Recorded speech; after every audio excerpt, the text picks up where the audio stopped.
دنیا صداقت میں تیرا نام رہے گا، تیرے نام سے صدیق اسلام رہے گا۔ اسی ہستی کا تذکرہ کرنے کے لیے ناظرین آج میرے ساتھ موجود ہیں عظیم مذہبی اسکالر جناب صاحبزادہ محمد حماد فیضی صاحب۔ آغاز کرتے ہیں فیضی صاحب آپ سے۔ مختلف روایات میں آتا ہے کہ پہلے ایمان سیدنا صدیق اکبر لے کر آئے، مولا علی لے کر آئے۔ تو اگر ان سب کو دیکھا جائے کہ ایمان پہلے کون لے کر آیا تو ان سب باتوں کا نچوڑ کیا بسم ہوگا؟ اللہ الرحمن الرحیم۔ یہ سوال جو آپ نے کیا کہ پہلے ایمان کون لایا، چونکہ اہل سنت و جماعت تمام حضور کے صحابہ کو مانتے ہیں، اگر بات کی جائے ایمان میں پہلے کون لایا تو اس کا جواب یہ ہے کہ جناب سیدنا صدیق اکبر رضی اللہ تعالیٰ عنہ مردوں میں سب سے پہلے ایمان لائے اور بچوں میں سب سے پہلے ایمان حضرت علی المرتضیٰ رضی اللہ تعالیٰ عنہ لائے۔ اور اگر آپ اولیت کی بات ہی کرتے جائیں تو سیدنا علی المرتضیٰ رضی اللہ تعالیٰ عنہ کو فرمانے علی شان ہے، آپ نے فرمایا کہ واللہ ما ولد فی الاسلام مولود ازکا ولا اطہر ولا افضل من ابی بکر، کہ دامن اسلام میں اللہ کی قسم صدیق اکبر سے نہ کوئی افضل ہوا، نہ آپ سے پاکیزہ ہوا، نہ ہی آپ سے کوئی طاہر ہوا۔ اور قاضی شریح یہ بہت بڑے قاضی ہیں، کنز العمال شریف امام علی متقی ہندی رحمۃ اللہ علیہ جو بڑے ہی مشہور محدث عبدالحق محدث دہلوی رحمۃ اللہ علیہ کے استاد ہیں، بلکہ دادا استاد ہیں، حضرت مولانا متقی علی ہندی رحمۃ اللہ علیہ اپنی کنز العمال کی جلد نمبر 13 کے اندر فرماتے ہیں کہ قاضی شریح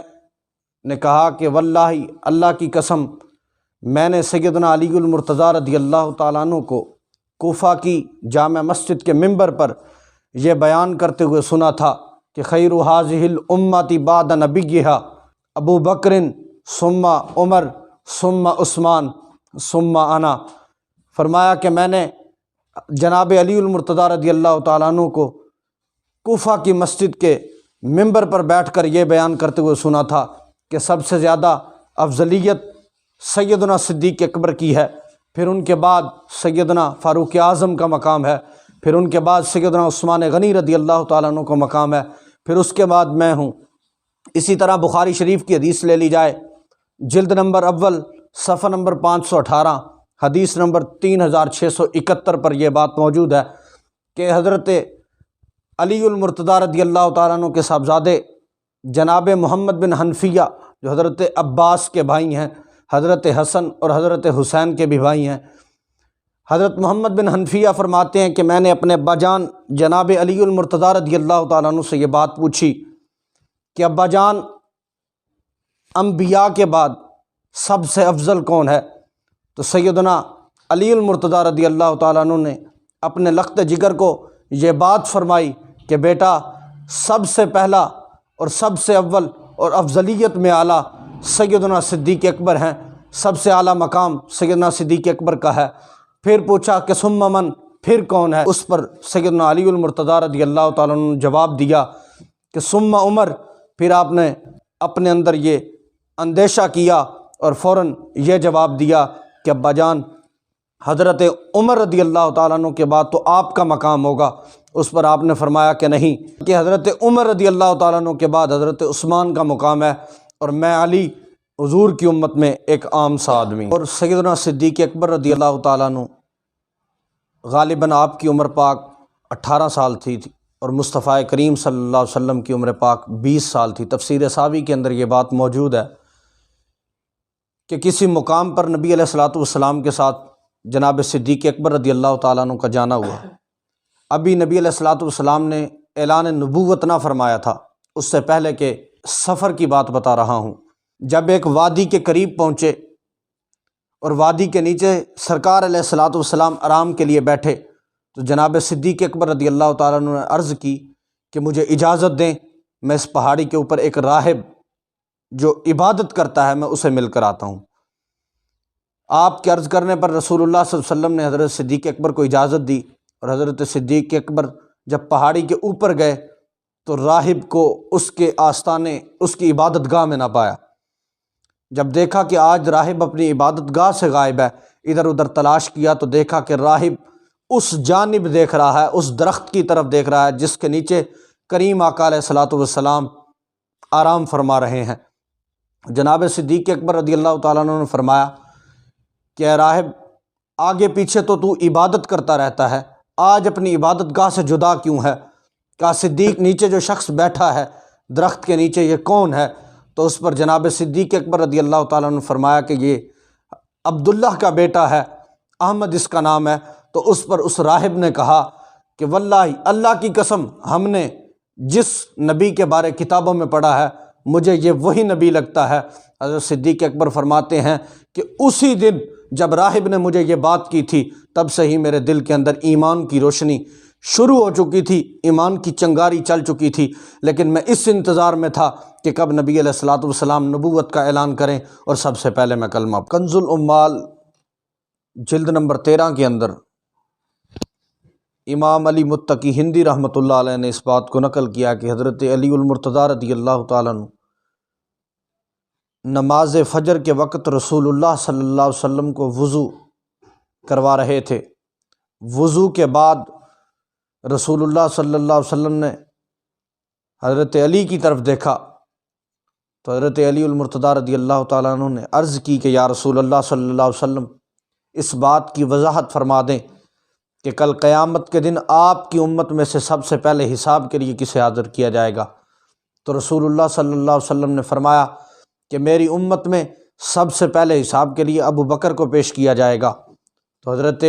علی المرتضیٰ رضی اللہ تعالیٰ عنہ عرض کی کہ ثم من، کہ یا رسول اللہ پھر کون؟ تو نبی علیہ الصلوۃ والسلام نے فرمایا کہ ثم عمر۔ اس کے بعد پھر حضرت علی المرتضیٰ رضی اللہ تعالیٰ عنہ یہ عرض کی کہ ثم من، پھر کون؟ اس پر رسول اللہ صلی اللہ علیہ وسلم نے فرمایا کہ ثم انت یا علی، پھر تم، یعنی اے علی پھر تمہاری باری ہوگی حساب کی۔ اس پر حضرت علی المرتضیٰ رضی اللہ تعالیٰ عنہ نے عرض کی کہ کریم آقا، دنیا میں تو ہر مقام پر عثمان کو تیسرے نمبر پر رکھا ہے، این عثمان، عثمان کہاں ہے؟ تو رسول اللہ صلی اللہ علیہ وسلم نے فرمایا کہ حضرت عثمان میری امت میں وہ ہیں جنہیں کل قیامت کے دن بغیر حساب کے جنت میں بھیج۔ کن کن مواقع پہ سیدنا صدیق اکبر نے دین کی کس طرح خدمت کی، یہ جانتے ہیں محمد حماد فیض صاحب سے۔ جی خدمات اسلام کی بات کی جائے سیدنا صدیق اکبر رضی اللہ تعالیٰ عنہ کی تو خدمات بہت ساری ہیں۔ حضرت شیخ ابو بکر شبلی رحمۃ اللہ علیہ سے ایک مسئلہ پوچھا گیا کہ 200 درہموں پر زکوٰۃ کتنی بنتی ہے؟ تو آپ چونکہ تصوف کی لہر میں بیٹھے تھے تو آپ نے فرمایا کہ یہ مسئلہ شریعت کی روح سے بتایا جائے یا طریقت کی روح سے بتایا جائے یا عشق کی روح سے بتایا جائے۔ تو سائل نے عرض کی کہ حضور اگر اس کا جواب تینوں صورتوں میں عطا کر دیا جائے اور بتا دیا جائے تو حضرت شیخ ابو بکر شبلی رحمۃ اللہ علیہ فرمانے لگے کہ اگر 200 درہم پر زکوٰۃ شریعت کی روح سے دیکھی جائے تو شریعت کہتی ہے کہ 5 درہم اللہ کی بارگاہ میں دے دیے جائیں اور 195 درہم اپنے پاس رکھ لیے جائیں۔ اور اگر اسی مسئلے کو طریقت کی روح سے دیکھ لیا جائے تو وہ مسئلہ یوں ہے کہ 195 درہم اللہ کی بارگاہ میں دے دیے جائیں اور 5 درہم اپنے پاس رکھ لیے جائیں۔ اور اگر یہی مسئلہ عشق کی روح سے دیکھا جائے تو فرمایا کہ 200 درہم ہی نہیں بلکہ اپنا آپ بھی اللہ اور اس کے رسول کی راہ میں قربان کر دیا جائے۔ جب آپ سے پوچھا گیا کہ آپ نے یہ مسئلہ کہاں سے سیکھا تو حضرت شیخ ابو بکر شبلی رحمۃ اللہ علیہ فرماتے ہیں کہ طریقت اور شریعت کا مسئلہ تو میں نے کتب سے پڑھا ہے، مگر عشق کا مسئلہ میں نے جناب صدیق اکبر رضی اللہ تعالیٰ عنہ سے سیکھا ہے۔ جب رسول اللہ صلی اللہ علیہ وسلم نے، یہ جامع ترمذی کی حدیث ہے کہ نبی علیہ الصلوۃ والسلام نے حکم فرمایا کہ مال جمع کروایا جائے، اسلام کو مال دیا جائے، تو جناب عمر رضی اللہ تعالیٰ عنہ اپنے گھر کا نصف آدھا مال لے کر رسول اللہ صلی اللہ علیہ وسلم کی بارگاہ میں حاضر ہوئے۔ تو حضور علیہ الصلوۃ والسلام نے فرمایا کہ عمر گھر والوں کے لیے کیا چھوڑ کر آئے ہو؟ تو اس پر سیدنا فاروق اعظم رضی اللہ تعالیٰ عنہ نے عرض کی کہ یا رسول اللہ، جتنا مال میں اسلام کے لیے لایا ہوں اتنا مال ہی میں گھر چھوڑ کر آیا ہوں۔ اور آپ کے ذہن کے اندر یہ بات موجود تھی کہ عمر آج تو صدیق اکبر سے سبقت لے جائے گا۔ جب سیدنا صدیق اکبر کو آتا دیکھا، رسول اللہ صلی اللہ علیہ وسلم کی بارگاہ میں سیدنا صدیق اکبر تشریف لائے، تو رسول اللہ صلی اللہ علیہ وسلم نے پوچھا کہ صدیق گھر والوں کے لیے کیا چھوڑ کر آئے ہو؟ تو صدیق اکبر رضی اللہ تعالیٰ عنہ عرض کی کہ یا رسول اللہ صلی اللہ علیہ وسلم، گھر والوں کے لیے میں اللہ اور اس کا رسول چھوڑ کر آیا ہوں۔ اتنے میں رب ذوالجلال نے حضرت جبرائیل علیہ السلام کو حکم فرمایا کہ میرے نبی علیہ الصلوۃ والسلام کی بارگاہ میں جاؤ اور میرا حکم سناؤ کہ صدیق اکبر سے پوچھیں کیا صدیق اکبر ہم سے راضی ہے؟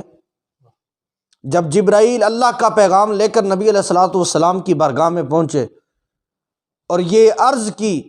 کہ اللہ حکم فرما رہا ہے کہ صدیق ہم سے راضی ہے، تو حضرت صدیق اکبر سے نبی علیہ الصلوۃ والسلام نے پوچھا